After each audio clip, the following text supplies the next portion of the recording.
Par exemple, les 4 opérations de base. Si je prends quelqu'un, comme son nom l'indique, il vaut 1. Pour faire quelqu'un,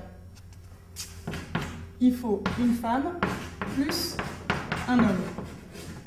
En fait, on a l'ovule plus le spermatozoïde, des cellules à N paires de chromosomes qui, ensemble, forment une nouvelle cellule unique, avec du X et du Y. On dit alors qu'il y a fécondation.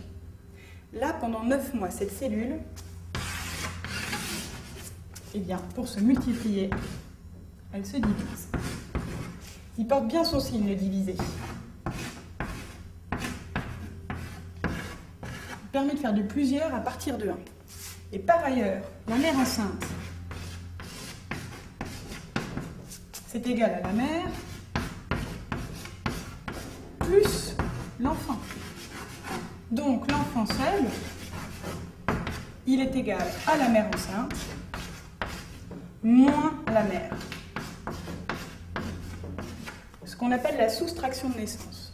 Donc pour exister, quelqu'un, il est le fruit d'une addition. Ensuite, pour se multiplier, il se divise avant de subir la soustraction de naissance. Donc les 4 opérations de base, oui, nous les vivons physiquement dans notre corps. Et avant même d'y penser. Les mathématiques sont à l'image de l'homme. Alors je peux vous donner un exemple. Par exemple, prenons les complexes. C